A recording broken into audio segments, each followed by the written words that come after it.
তো hello viewers, welcome to aqua tank Bogura YouTube channel. তো আজকে নতুন আরেকটি ভিডিও নিয়ে চলে আসলাম। তো আজকে ভিডিওটা অনেক রিকোয়েস্ট করছিল যে আমার যে মেরিন ট্যাঙ্ক আছে সেটার কি খবর এবং মেরিন ট্যাঙ্কের হচ্ছে অ্যালগিগুলো কীরকম গ্রো করতেছে এবং দেন সব কিছু নিয়েই আমার যে সবগুলো ট্যাঙ্ক আছে। তো আজকে ভিডিওতে সবগুলো ট্যাঙ্কেরই আপডেট নিয়ে আলোচনা করব। আর ফার্স্টে আমি মেরিন ট্যাঙ্ক নিয়ে আলোচনা করব, কারণ ওটারে অনেকে দেখা ইন্টারেস্টিং ছিল যে কি হলো, আমি যে খাবার লবণটা ইউজ করছি দেন রেজাল্ট কি হলো। তো হ্যাঁ, সব কিছু নিয়ে আজকের কথাটা বলবো। আর প্লাস তার আগে একটু প্লান্টি ট্যাঙ্কটা দেখাই নেই। ট্যাঙ্কের অবস্থা মাশাআল্লাহ অনেক ভালো, আর ফিল্ট্রেশন সিস্টেমও একদম ঠিকঠাকই আছে, মানে বলা যায় সব কিছু একদম পারফেক্টই আছে। আর হচ্ছে প্লান্টসও মাশাআল্লাহ অনেক ভালো গ্রো করতেছে, পানিও ক্রিস্টাল ক্লিয়ার আছে। অনেক প্লান্টস হচ্ছে অনেক দ্রুত বেড়ে যাচ্ছে, সেগুলোকে ট্রিম করতে হয়। তো চলুন কথা না বাড়িয়ে হচ্ছে আমার যে মেরিন ট্যাঙ্ক আছে সেখানে চলে গেলাম। তো ট্যাঙ্কের অবস্থা দেখতে পাচ্ছেন একটু লালচে ভাব চলে আসছে। হ্যাঁ, এটা আসলে আয়রনের কারণে, এটা আছে আমার যে মেটাল শিট ব্যবহার করেছি তো সেটারই আয়রন। তো ফার্স্টে আমি কোরাল যে অ্যালগিগুলো আছে, আশা করি ভিডিওতে আপনারা দেখতে পাচ্ছেন যে কোরাল অ্যালগিগুলো এগুলো কিন্তু অলরেডি গ্রো করা স্টার্ট করে দিয়েছে। এবং হচ্ছে কিছুদিন হলোই আপনারা জানেন, হয়তো আমি ভিডিও শেয়ার করছিলাম যে এই ট্যাঙ্কটা কীভাবে সেট আপ করছি। তো তার কিছুদিন পরেই কিন্তু আমার হচ্ছে অ্যালজিগুলো আছে এগুলো কিন্তু অনেক সুন্দর গ্রো করতেছে। এবং হচ্ছে যদিও এখন অ্যালজিগুলো হোয়াইট টাইপের হয়ে আছে, বাট কিছু কিছু অ্যালজি আছে, একটু পরে আপনাদেরকে দেখাচ্ছি ভিডিওতে, ওগুলো কিন্তু কালারফুল, যেমন হচ্ছে ব্লু কালারের ভাব এবং গ্রিন কালার চলে আসছে। তো এখন যে কোরাল অ্যালগিটা দেখতে পাচ্ছেন, এটার আসলে প্রজাতিটা আমি নামটা জানি না, বাট এটা হচ্ছে অন্য একটা প্রজাতির অ্যালগি বা সল্ট ওয়াটার অ্যালগি। কিন্তু এগুলো কিন্তু সবগুলোই আপনার হচ্ছে সল্ট ওয়াটার অ্যালগি বা মেরিন অ্যালগি বলা হয়, মানে রিফের গায়ে এগুলো অ্যালগি হবে সিম্পল। আর এটা হওয়ার কারণটা হচ্ছে আপনার ট্যাঙ্কে, আমি আগেও বলেছিলাম যে আপনার ট্যাঙ্কের যদি ইকোসিস্টেমটা ঠিক রাখেন এবং ঠিক থাকে, তাহলে কিন্তু আপনার ট্যাঙ্কে অ্যালজি গ্রো করবে, কোরাল গ্রো করবে, সব কিছুই গ্রো করবে। এখন আমি এটা রেজাল্ট 70% রেজাল্ট সাকসেস হয়েছি, কারণ আমার এই ট্যাঙ্কটা ছিল এক্সপেরিমেন্টাল ট্যাঙ্ক, আর সেটাই আমি ফার্স্টে ভিডিও শেয়ার করছিলাম আপনাদের সাথে। এবং হচ্ছে দেন দেখতেই পাচ্ছেন অনেক অ্যালজি, মানে যেখানে সেখানেই কিন্তু অ্যালজি গ্রো করছে। প্লাস আশা করি ভিডিওতেও দেখতে পারতেছেন যে এগুলো মুভমেন্টও করা স্টার্ট করে দিয়েছে, যেমন মেরিন ট্যাঙ্কে অ্যালজিগুলো মুভমেন্ট করে এবং কোরালগুলো নড়াচড়া করে। তো সেই ব্যাপারটা কিন্তু একটা আর্টিফিশিয়াল, মানে বলবো মানে একটা বেনিফিশিয়ালভাবেই কিন্তু ন্যাচারালি গ্রো করা স্টার্ট করে দিছে। আর অনেকে হয়তো বলবেন যে অ্যালজিগুলো আমি ট্যাঙ্ক থেকে মানে হচ্ছে কালেক্ট করে আনছি, বাট তা কিন্তু না, কারণ বগুড়াতে অ্যালজি পাওয়াটা অতটাও সহজ ব্যাপার না, কারণ আমার যেহেতু হোম টাউন বগুড়া। আর যদিও অ্যালজি যদি আমি কালেক্ট করি দেন আমাকে অবশ্যই কক্সবাজার যেতে হবে বা অনলাইন থেকে কিনতে হবে। আর আমি কিন্তু অনলাইনে তেমন একটা প্রোডাক্ট লাইকও করি না কেনা। তো সো অ্যালজিটা বা কোরাল যেটাই বলেন, কালেক্ট করা আমার পক্ষে এই মুহূর্তে পসিবল না। আর এটা হচ্ছে আমার ন্যাচারালি গ্রো করা। আর দেখতে পাচ্ছেন তার ভেতরে একটা এলইডি আমার ফিউজ হয়ে গেছে। এর কারণটা হচ্ছে আমার যে পাম্পের যে কিছুদিন আগে হচ্ছে ইয়ার পাম্পগুলো ছিল, তো সেটার হচ্ছে সল্ট ওয়াটার গিয়ে আমার এলইডিটা ফিউজ হয়ে যায়। তো যাই হোক, আমার যে এখন দুইটা এলইডি আছে আর একটা ব্লু এলইডি, তো সেটাতেই মাশাআল্লাহ অনেক গ্রো করতেছে। আর এখন দেখতে পাচ্ছেন মেটেল যে শিটটা, এটা দেওয়ার কারণটা হচ্ছে আমাদের যে মেরিন ট্যাঙ্কে অনেকে দেখবেন একটা রিয়েলিস্টিক ভাব আনার জন্য আমি এটা ইউজ করছি। এর কারণটা হচ্ছে মানে মেরিনের ভেতর আপনার হচ্ছে মেটেলের টুকরা পড়ে থাকে বা এই টাইপের, মানে জাহাজের কোনো একটা ভাঙা অংশ পড়ে থাকে। তো এই লুকটা আনার জন্যই আসলে বেসিক্যালি এটা ইউজ করছি। আর অনেকেই দেখে থাকবেন যে এই মেটেল শিটের ওপরও কিন্তু অ্যালজি গ্রো করে এবং কোরাল গ্রো করে।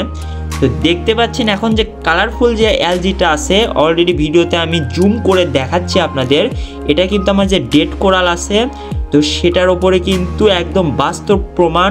দেখেন অনেক ভালো কিন্তু ছোট ছোট গ্রো করা স্টার্ট করে দিয়েছে অলরেডি। এবং হচ্ছে কালারটাও আশা করি দেখতে পাচ্ছেন, এটা সবুজ কালার বলবো না, হালকা পেস্ট কালারের ভাব চলে আসছে, মানে ব্লু আর হচ্ছে সবুজের মাঝামাঝি পেস্ট কালার। তো এই টাইপের একটা আরও কিন্তু বিভিন্ন জায়গায় কিন্তু এরা গ্রো করা স্টার্ট করে দিয়েছে। আর এটা গ্রো করার কারণটা হচ্ছে সেটা এখন বলি। আমি যে লবণটা ইউজ করেছিলাম সেটা হচ্ছে আসলে খাবার লবণ। আর এই খাবার লবণে যদি একদম শুধুমাত্র আপনি খাবার লবণটা ইউজ করেন, তো সেক্ষেত্রে অ্যালজিটা গ্রো করতে একটু প্রবলেম হবে।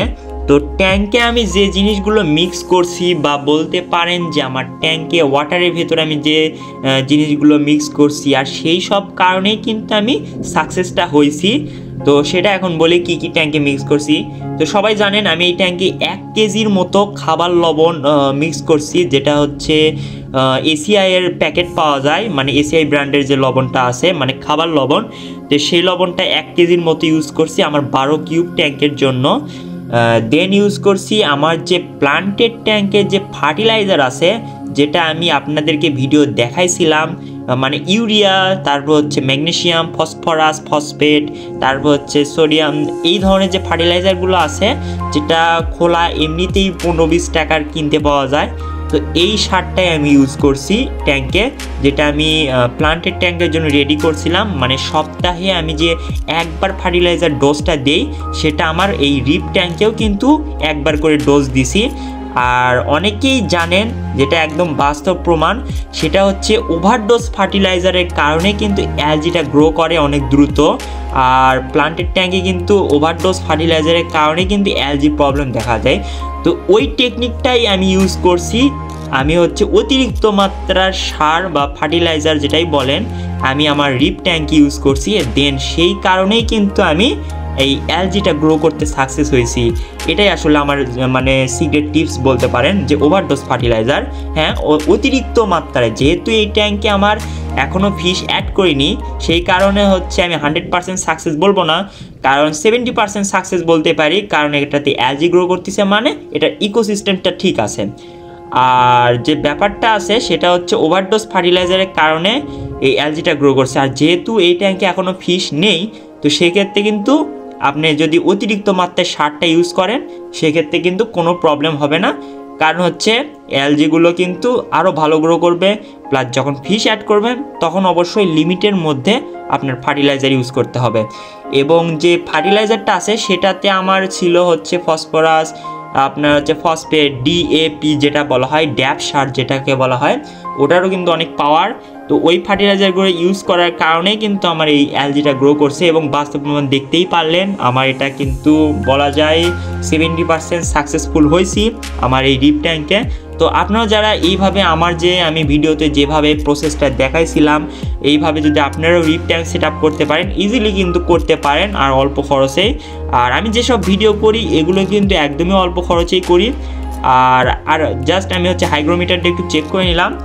আর হাইগ্রোমিটার দিয়ে আসলে চেক করার কারণটা হচ্ছে পানির ঘনত্বটা, কারণ নর্মাল পানি 0-তে থাকলেও আপনার পিপিএমটা আর হচ্ছে আমার যে সল্ট ওয়াটার সেটা আমি 22-এ রাখার ট্রাই করি, মানে হচ্ছে ঘনত্বটা 22-এ রাখার ট্রাই করি। আমার যে মিটার আছে হাইগ্রোমিটার, তো ওটা দিয়ে মেপে নিতে পারেন, ওটা একটা কিনে নিতে পারেন, 250 টাকার মতো দাম নেবে। আর একটা যে ব্যাপার সেটা হচ্ছে ফিল্টারেশন সিস্টেম অনেক ভালো দিছি। আর আমার এই যে প্লান্টেড ট্যাঙ্কে ইন্টারেস্টিং যে ব্যাপারটা আছে সেটা হচ্ছে এই যে মস ড্রিপ টুরটা দেখতে পাচ্ছেন, এটা কিন্তু আমাদের যে দেশি যে অ্যালজিগুলো আছে সেটা দিয়েই করা। এটা আসলে হঠাৎ করে হয়ে গেছে বলতে পারেন, তার কারণ হচ্ছে এখানে জাভা মস ছিল, আর জাভা মসগুলো তেমন একটা ভালো গ্রো করেনি, গরমে একদমই সব মারা গেছে। দেন আমাদের যে দেশি যে মসটা আছে এটা কিন্তু গ্রো করা স্টার্ট করে দিয়েছে, মাশাআল্লাহ বলা যায় ভালোই। আর এই যে আইসল্যান্ড স্টাইল মস কেপেরও খুবই ভালো অবস্থা, জেট প্লান্টও ভালো গ্রো করতেছে।